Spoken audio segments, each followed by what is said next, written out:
So guys अभी सुबह हो गया है और आज आराध्य की तबीयत इतनी ख़राब है। ये देखिए मेरा पूरा चेहरा उतर गया है। तो मैंने कल के वीडियो में दिखाया था आराध्य की तबीयत ख़राब थी, मेरे बेटे की तबीयत ख़राब थी और रात में 8:30 बजे उसकी तबीयत बहुत ज़्यादा ख़राब हो गई। हमने डॉक्टर को कॉल किया, डॉक्टर ने फ़ोन नहीं रिसीव किया। फिर मैसेज किया तो मैसेज फिर रिप्लाई आया। वैसे मेरे हस्बैंड को पता था कि मेडिसिन क्या देना है, बट हम ऑनेस्टली इतने ज़्यादा डर गए। और पता है पूरी रात हम दोनों ने जग के बिताई है, पूरी रात।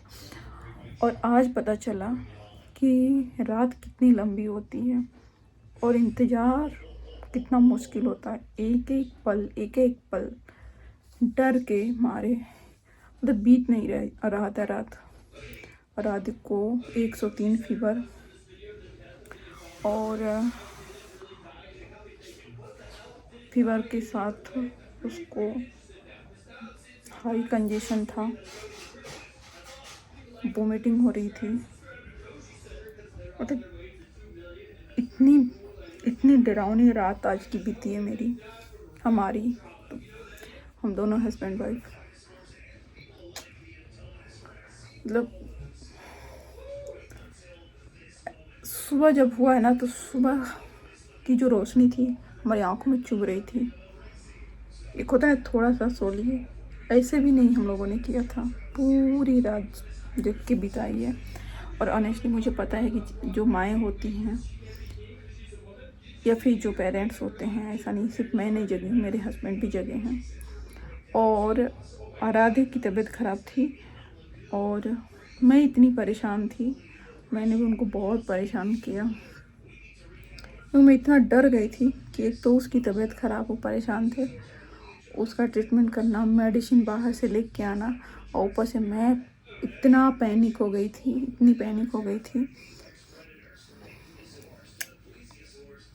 सच में बच्चों की तबीयत जब ख़राब होती है ना, पेरेंट्स, ऐसा लगता है कि सब बेकार है। तो ये रहा आज का हमारा अपडेट। और मैं बात कर लूँ थोड़ा सा, अगर सचिन मनीषा पे, तो मनीषा का कल वीडियो मैंने देखा था, क्योंकि कल इवनिंग में मैंने देखा था। इवनिंग में आराध्य की तबीयत ख़राब होने लगी थी, बट एज सच मुझे नहीं उम्मीद थी कि इतना ज़्यादा होगा, क्योंकि मेडिसिन हम लोग दे रहे थे, बट वो बैकफायर कर गया, बहुत ज़्यादा तबीयत ख़राब हो गई। तो उस टाइम पे मैंने मनीषा का एक वीडियो देखा था जिसमें मनीषा बोल रही थी कि मैं कभी उनको माफ़ नहीं करूँगी और मुझे नहीं पता कि मैं उनके साथ रहूँगी कि नहीं रहूँगी। और उसी सेम वीडियो में था कि मैं अपने पति को नहीं छोड़ूंगी। तो ओवरऑल मुझे जो समझ में आया इस बात में, मनीषा का क्लिप भी मैं लगाऊंगी, आप लोग देख लीजिएगा लास्ट में। तो ओवरऑल मुझे ये समझ में आया कि देखो ऑनेस्टली जो वो बोल रही है बात सही है कि हम वाइफ जो होती है ना, जल्दी अपना घर टूटने नहीं देते जब तक कि मतलब सारी हदें पार ना हो जाए। और ठीक है, सामने वाले ने गलती की है, गलती एक्सेप्ट किया, आगे एक बढ़ने का चांस दोनों को मिला है, बढ़ना चाहिए। और मनीषा सही डिसीजन ले रही है, इसमें कुछ गलत नहीं है कि वो अपने अगर पति का साथ दे रही है तो। बट हाँ, एक चीज़ मुझे पिंच हुआ है भाई, मनीषा अगर अपने हस्बैंड का साथ दे रही है तो हर कोई ये क्यों उम्मीद कर रहा है कि नेहा को माफ़ नहीं करना, नेहा की गलती सुमित से बड़ी है। मैं इस बात को नहीं मानती, दोनों की गलती बराबर है। और दूसरी बात कि हर जगह ये कि सुमित और नेहा की शादी नहीं होगी। अगर सुमित को ये बात बाद में पता चलती तो क्या वो नेहा को डिवोर्स दे देते। मेरा ये मानना है कि भाई रिश्ता जुड़ा है तो जैसे मनीषा ने एक चांस दिया वैसे सुमित को भी एक चांस देना चाहिए। गलती हुई है, नेहा को गलती एक्सेप्ट करना चाहिए। ये भी बात है कि अगर गलती हुई है तो आप अगर एक गलती को ढकोगे तो आपको 10 गलती बल्कि 100 गलती बोलनी पड़ेगी। एक गलत चीज़ को छुपाने के लिए 100 गलतियाँ और करनी पड़ेंगी। सबसे पहली बात एक्सेप्ट कर लो, सामने वाला अगर आपकी गलती के बावजूद भी आपको एक्सेप्ट करता है तो ही लाइफ में आप दोनों आगे बढ़ पाओगे। अदरवाइज ये जो होता है ना एक दूसरे से बातें छिपाना हस्बैंड वाइफ का, तो वो रिश्ता बहुत अच्छा नहीं रहता है। अगर वो सर्वाइव कर भी जाता है तो मेरा मानना है कि वो दिमाग वाला हस्बैंड वाइफ का रिश्ता रहता है और रिश्ता तो हस्बैंड वाइफ का यार दिमाग से नहीं चलना चाहिए कोई भी घर। घर जो होता है ना वो मन से चलना चाहिए, जहाँ मन जुड़े हो। तो मुझे लगता है कि नेहा को बता देनी चाहिए सारी बातें। तुम सोशल मीडिया पर नहीं बताओ, सोशल मीडिया कुछ नहीं करने वाली। तुम सीधे अपने फैमिली से बताओ जिससे तुम्हारी शादी होने वाली है, उसी चीज़ें डिस्कस करो। सॉरी उसको बोलो क्योंकि तुमने उसके साथ चीटिंग किया है, उसको गलत किया, तुमने अपनी बेटी के साथ किया, तो बेटी को बताने की तो कोई ज़रूरत नहीं है।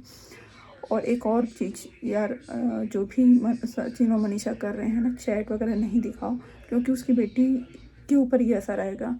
ऑनेस्टली आप सोचो, अगर सचिन मनीषा के भी बच्चे होते ना तो उनके ऊपर भी असर आता, उनके ऊपर इफेक्ट पड़ता। पेरेंट्स कभी नहीं चाहते कि उनके बच्चे उनके फ्रेंड्स बने।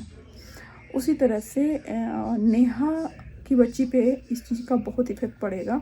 जो बच्ची का कोई इन्वॉल्वमेंट नहीं है, कोई दोस्त नहीं है, तो उसका सोच के चैट वगैरह हाइड रखो, एक दूसरे से बात करो और चीज़ों को सॉर्ट आउट करो। मुझे जहाँ तक समझ में आता है कि बस इतना ही करना चाहिए। और बस, और आपस में सचिन, सुमित और नेहा को डिस्कस करना चाहिए और मूव ऑन करना चाहिए, मेरा मानो तो। बाकी उनका अपना डिसीजन है, जो भी डिसीजन लेंगे। लेकिन सुमित को थोड़ा अंडरस्टैंडिंग दिखानी चाहिए यहाँ पे, कि अगर वो नेहा का साथ यहाँ नहीं देते हैं तो ऑनेस्टली नेहा सबसे ज़्यादा जो इस कंट्रोवर्सी में लॉस हुआ, नुकसान हुआ, वो नेहा उसकी लड़की का होगा। तो यार सोचना चाहिए, अगर आपने उस लड़की को बोला है कि मैं मतलब पापा अपनी बेटी बनाया है, उसको बोला है कि मैं तुम्हारा पापा हूँ, तो ऑनेस्टली आप पापा बनो और दुनिया की नहीं अपनी फैमिली को देखो, क्योंकि उस फैमिली को आपने अपनाया है। आप लोगों का क्या राय है इस पे कमेंट के थ्रू ज़रूर बताइएगा। मेरा ओपिनियन इतना ही है। चलिए, ये बातें हैं ना जो कि लग रहा है कि यार कैसे निकालो इसको दिल से, इतना ज़्यादा बुरा हुआ हमारे साथ। और सभी लोग बोल रहे हैं कि मनीषा ये तुम्हारी लाइफ का डिसीज़न है और ये तुमको लेना है। तो मुझे पता है कि ठीक है, जो भी हो रहा है, जो भी हुआ अब तक ठीक है। बहुत गलत हुआ, बहुत बड़ा, मतलब एक होता है ना धोखा नहीं महा धोखा हुआ है। और अब इस चीज़ को लेके चलते रहेंगे तो ऐसे ही बहुत ज़्यादा मेंटली परेशान है, मेंटली फिज़िकली बहुत ज़्यादा परेशान है। और ये जो चीज़ें हुई है ना, ये हमारे दिमाग से, दिल से जाने में हमको थोड़ा वक्त लगेगा, क्योंकि इतना आसानी से तो ये मुझे नहीं लग रहा है कि हम इस चीज़ को भूल पाएंगे, क्योंकि हमने अपने तरफ से अपना 100% दिया हुआ था। मुझे नहीं पता था कि मेरे में क्या कमी रही होगी, नहीं रही होगी, लेकिन मैं हमेशा से अच्छा करने की कोशिश करती रही। और ये चीज़ें जो भी हुई ठीक है। अब यहाँ पे हमारा पर्सनल मैटर ये होता है कि हम इनको माफ़ करें या ना करें, वो अभी हम देखेंगे। लेकिन अभी हम इनके साथ हैं, और क्योंकि हम एक संस्कारी फैमिली से हैं, मेरे माँ पापा या फिर हमारे ख़ानदान में ये सारी चीज़ें नहीं हुई है, तो हमारे लिए बहुत डिफ़िकल्ट है आगे कदम बढ़ाना। और अभी हम ये चीज़ को थोड़ा टाइम देंगे, टाइम लेंगे, सुधारने की कोशिश करेंगे। और हमेशा साथ रहने का यही है कि भाई लड़ना तो पड़ेगा, क्योंकि एक पत्नी ना यमराज से अपने पति को छीन के ला देती है, तो हम एक इंसान से नहीं ले पा रहे हैं, और वो भी पति हमारा है। तो इस चीज़ में हम पीछे नहीं हटेंगे। आप लोगों ने इतना हिम्मत दिया मुझे, इतना आप लोगों ने मुझे रास्ता दिखाया, आप लोगों ने आँख खोला। और जब हमारी चीज़ें सामने आई ना, तो मैंने ये भी देखा कि बहुत सारे लोगों का भी चीज़ जो है वो सामने आ रहा है। काश कि कोई भी इंसान पहले अगर अपना कदम उठाता ना, तो शायद मुझे बहुत पहले समझ में आ गया होता। लेकिन अब जब हमारी बातें आई है तो सब लोग अपनी अपनी बातें कर रहे हैं, लेकिन मुझे अभी दूसरों के बातों में इंटरेस्ट नहीं है। ऑलरेडी हम बहुत ज़्यादा परेशान हैं इस चीज़ों में। और अभी सब लोग बोल रहे हैं कि एक चांस देना चाहिए। चांस तो ठीक है, देना चाहिए, लेकिन एक विश्वास जो चीज़ होता है ना, मतलब एक पत्नी ना अगर रिश्तों में विश्वास करती है ना, तो आँख बंद करके करती है। अब सब लोग को, कुछ लोगों को ये लग रहा है कि मनीषा तुम भी ऐसा कुछ कर सकती थी, लेकिन हम नहीं चाहते हैं कि अब हमें इस चीज़ पे सोचने पर मजबूर किया जाए, क्योंकि मेरे लिए बड़ा डिफ़िकल्ट है। मैं ऐसा कभी नहीं कर सकती हूँ, ना ही करूँगी, और मैं अपने मम्मी-पापा के कभी नाम को नीचे नहीं गिराना चाहती हूँ। मुझे बहुत दुःख है इस बात का कि हमारे साथ ऐसा हुआ, और मुझे इतना पता है कि ऐसा नहीं होना चाहिए। ऐसे हमारे भाई-बहन, हमारी फ़ैमिली बहुत ज़्यादा इन चीज़ों से परेशान है। लेकिन अभी इतना ही बोलेंगे कि ठीक है, अभी ये जो लड़ाई चल रही है ना, इसमें मैं इनके साथ हूँ। बाकी अभी मैं सोच रही हूँ बहुत सारी चीज़ों को लेके, ऐसा नहीं है कि ठीक है गलती हो गई माफ़ कर दो, इतना ईज़ी नहीं होता है। लेकिन अभी बहुत सारी चीज़ें हैं जो कि मुझे सोचनी है। मैं हमेशा साथ रहूँगी क्योंकि मैंने शादी किया है, और कहते हैं ना कि जब 7 फेरे लेते हैं तो 7 वचन जो भी होता है, मैंने उस चीज़ को सुना है, मैं हमेशा से निभाते आ रही हूँ और मैं हमेशा निभाऊँगी। तो गाइज ये मॉर्निंग का मैंने थोड़ा सा क्लिप लिया था क्योंकि बहुत ज़्यादा नहीं हो पा रहा था। तो यहाँ राधे को लेकर मैं पूरी रात ऐसे ही बैठी थी, और ये क्लिप जो मैंने लिया था शायद 2:30 हो रहे थे।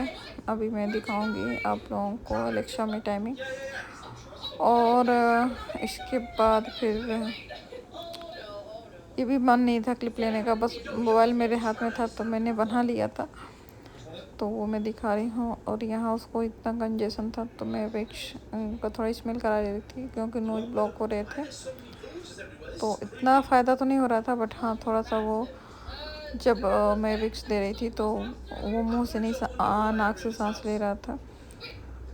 और आराध्य पे मैंने ये लगा दिया क्योंकि बोलते हैं ना कि सोते हुए बच्चे का वीडियो या फ़ोटो नहीं दिखाना चाहिए, इससे मैंने लगा दिया था। ये देखिए 2:26 हो रहा था जब मैंने ये वीडियो बनाया था।